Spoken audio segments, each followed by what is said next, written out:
Good morning, students. Today's topic is diabetic retinopathy. So some facts about diabetes. It is the fastest growing disease in India. 19 million diabetics were there in 1995, and now it is estimated that by 2025, the figures are going to be about around 54 million. Then 13% of the urban population and 5% of the rural population suffers from diabetes. Now, some fact about diabetic retinopathy, it is seen in 20% of diabetics.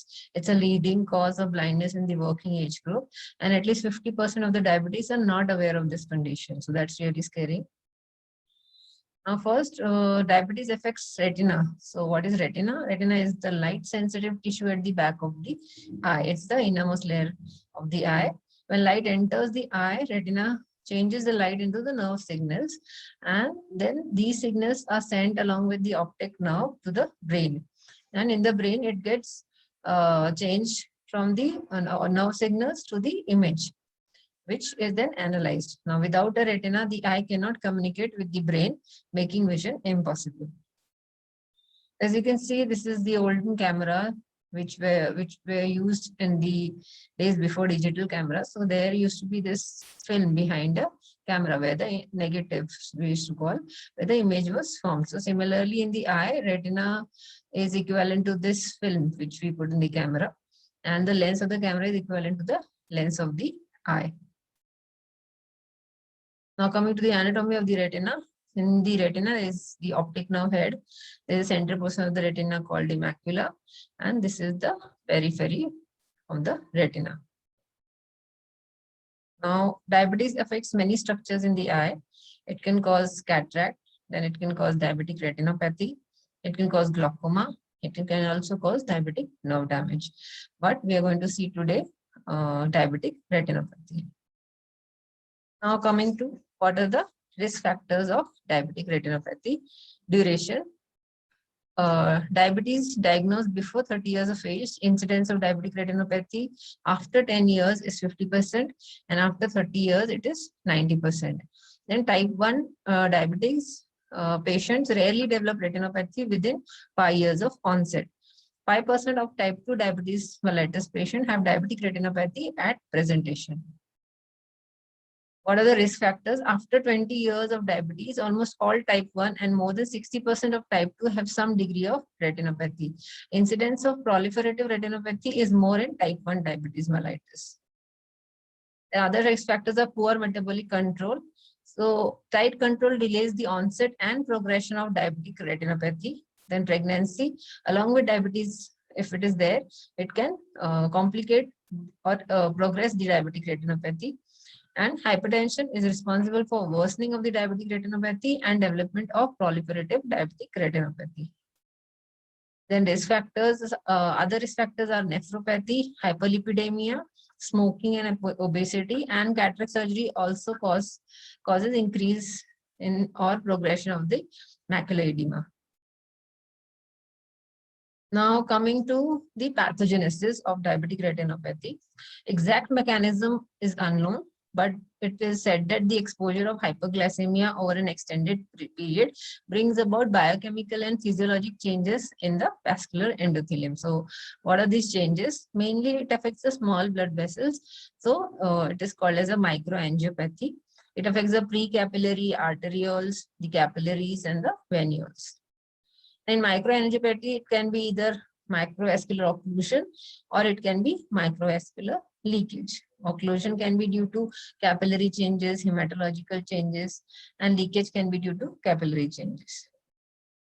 Here in the diagram, you can see there can be basement membrane thickening, there can be endothelial cell damage, there can be RBC changes like the Rolex formation or change in the shape of the RBC, and there can be increased platelet stickiness. All these factors lead to occlusion of the arterioles. And the leakage is caused by loss of pericyte in the cell wall of the capillaries. Then after there is a microvascular occlusion, it leads to retinal ischemia. Ischemia means the oxygen does not reach the retina properly, and that leads to hypoxia. Now, if there's this condition, there can be either formation of intraretinal microvascular abnormalities. These are the AV shunt vessels.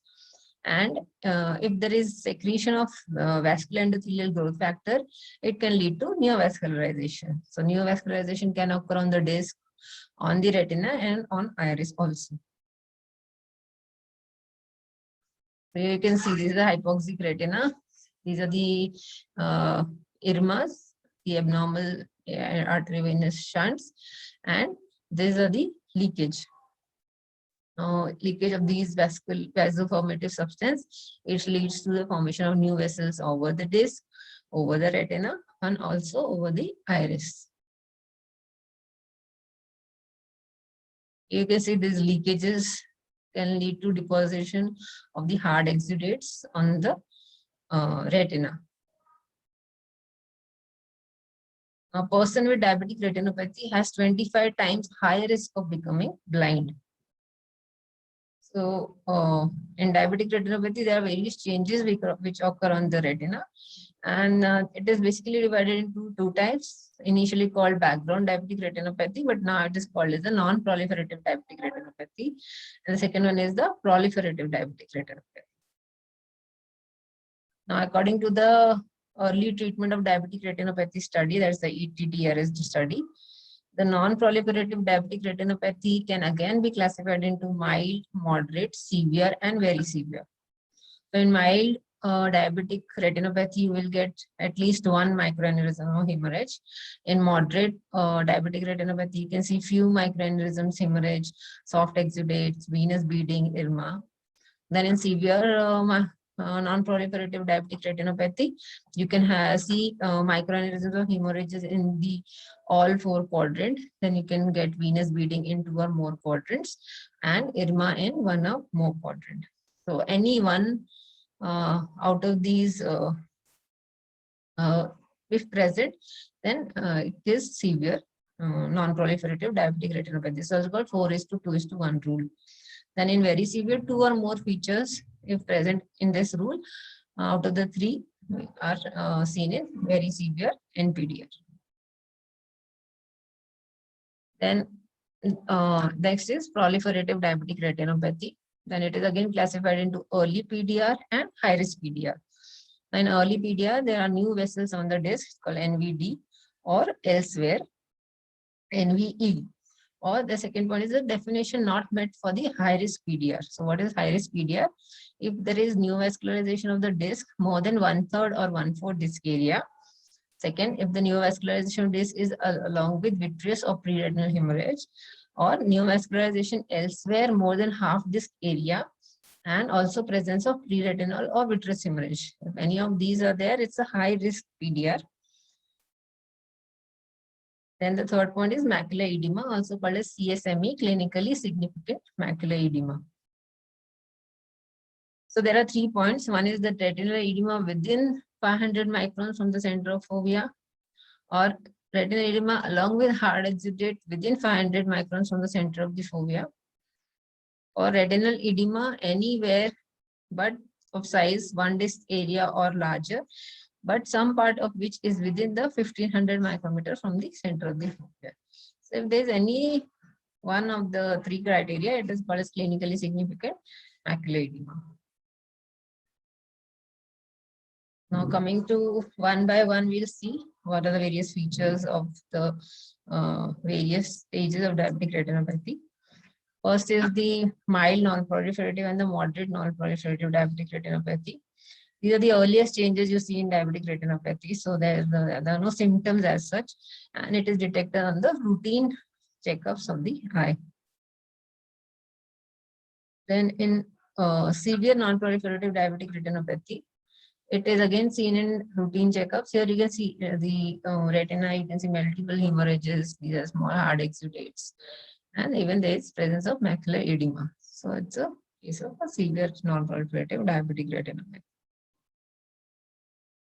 Then in maculopathy, symptoms are diminished or blurred vision because macula is the part of the retina which deals with the highest visual acuity.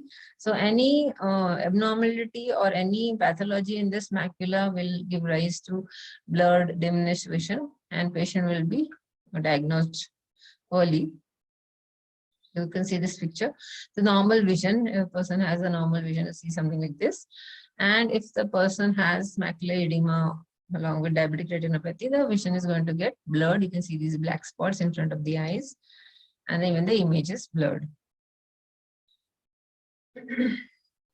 Now coming to proliferative diabetic retinopathy, also can be asymptomatic if there is no vitreous hemorrhage, if there is no macular edema associated. And if any of these things are there, then the patient will have some symptoms like black spots, floaters, or blurred vision. So you can see this large front of new vessels over the optic disc, and here also this large front of new vessels over the optic, these abnormal vessels, and also over the superior arcade. Some small early hemorrhages also started. Here is a photo showing a large pre-retinal hemorrhage, and in such cases, patient will complain of some black spot or red spot in the eye. This is a diffuse vitreous hemorrhage. The patient will have sudden drop in the vision.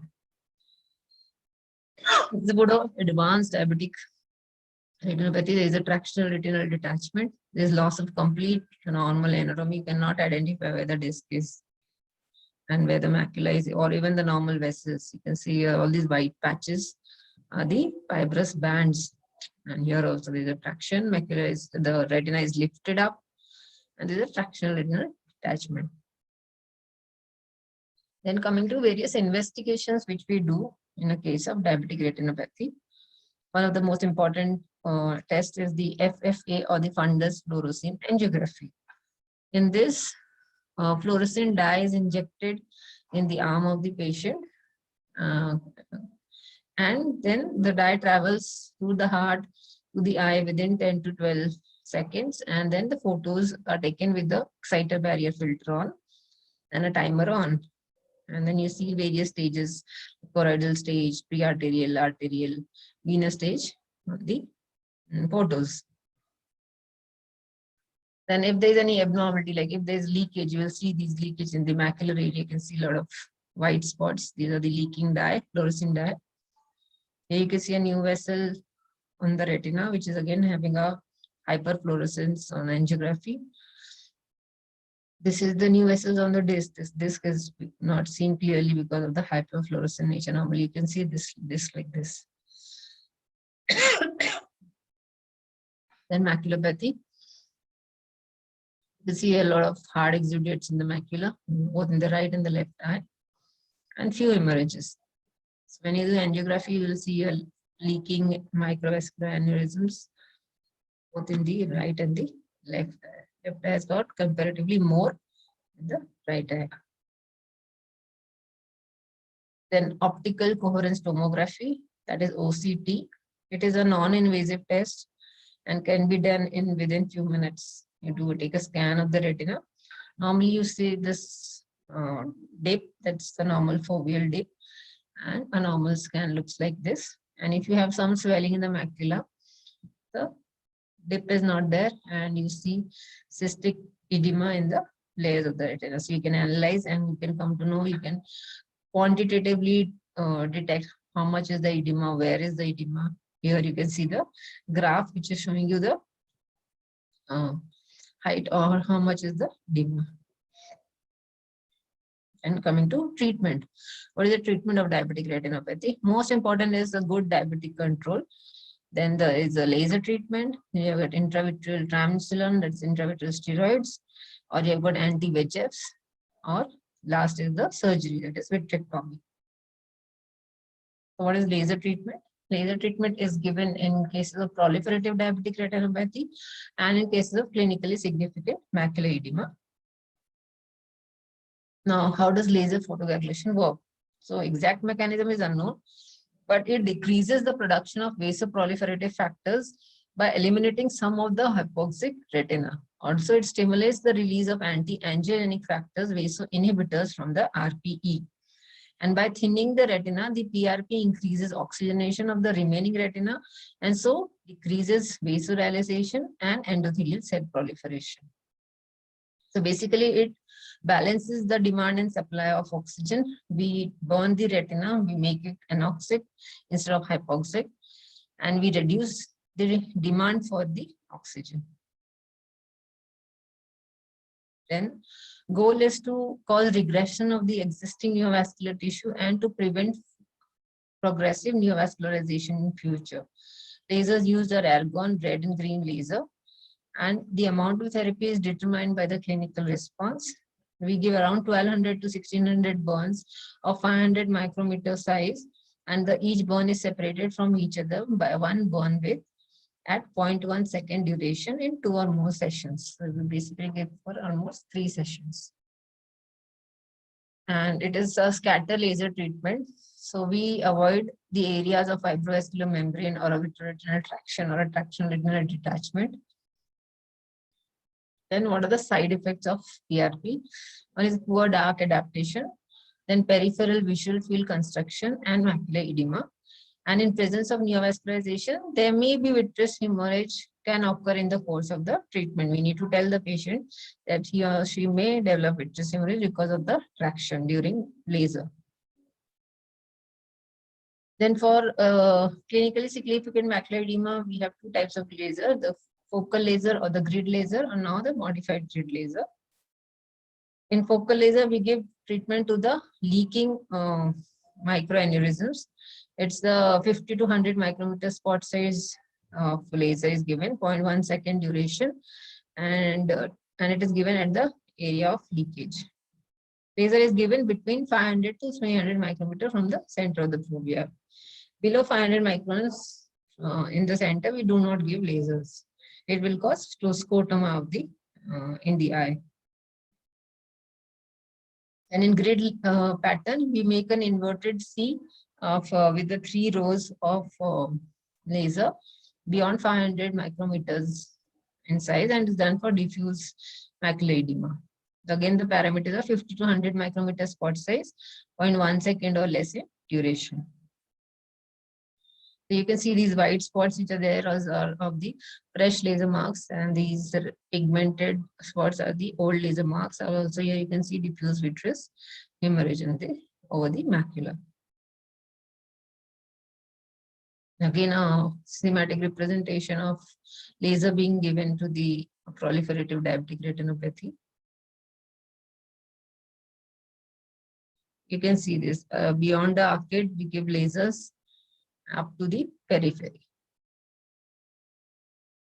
And in macular edema, you give lasers beyond 500 microns, and it can be given either focal or inverted C or a grid pattern. And pars plana vitrectomy in diabetic retinopathy. The indications for doing a vitrectomy in diabetic retinopathy cases are like dense non-clearing vitreous hemorrhage, or a tractional retinal detachment involving macula, or a combined tractional and a rhegmatogenous retinal detachment, then diffuse diabetic macular edema associated with posterior hyaloid traction, and dense premacular hemorrhage. Then goals of vitrectomy is the removing the media opacity. Suppose there is vitreous hemorrhage, the heme is mixed with the vitreous and patient cannot see. So you want to remove that media, that's the vitreous which is mixed with heme, so that the patient can start seeing. Or to completely relieve all tractional adhesion. If there is presence of membranes over the retina or a fibrovascular membranes, you have to remove them also. And manage recurrent complications from previous vitrectomy. Sometimes they can be retinal detachment or a tractional retinal detachment with incomplete membrane removal, which may require a second surgery. So, as I've told you, in vitrectomy, you remove as much as vitreous is necessary. Then you remove the membranes by segmentation and delamination technique. Also, you may use biomanual techniques. Then, if there are formation of any breaks, you need to do laser around the break, or also even if there's no breaks, if you see new vessels over the disc, we need to do endo laser over the retina. You can see these are the vitreous cutter the light source, you remove the vitreous is getting removed. And the third one is the port for the fluid infusion. You remove the vitreous. Again, simple, there's a vitreous mixed with the hemorrhage, and this is the retina. And this is the vitreous cutter and the light source. And coming to intravitreal injections, first is of the triamcinolone acetonide. The intravitreal injection is a slow release steroid, triamcinolone acetonide. It suppresses the inflammation, reduces the extravasation of the from the leaking vessels, and inhibits fibrovascular proliferation. Now, there are the most two common side effects are the steroid-induced increase in the intraocular pressure and steroid-induced cataracts. Hence, use of intravitreal steroid has now become very limited.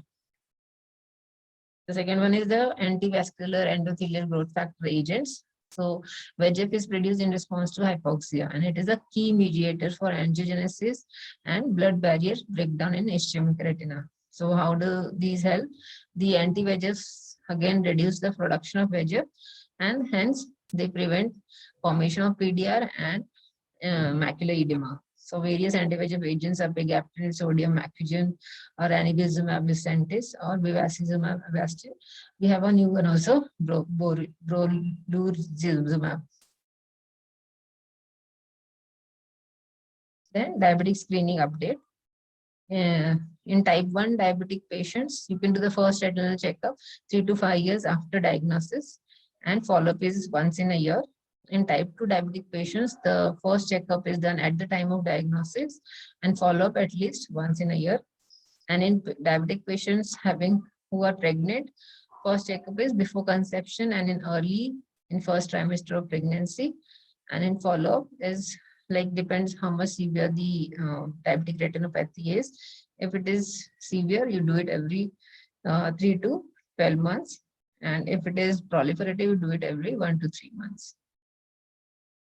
So the points to remember are: timely treatment can prevent blindness, diabetic retinopathy can progress without symptoms, and laser treatment does not improve the vision, it only stabilizes it. Any treatment you are giving to the patient will only stabilize the vision. We are just aiming that the patient should have the vision which is there at present. Otherwise, if you do not treat it, the patient may become blind. So if proliferative diabetic retinopathy remains untreated, 50% become blind in 5 years. And if treated, only 5% lose the sight. That is the difference of giving treatment. Thank you.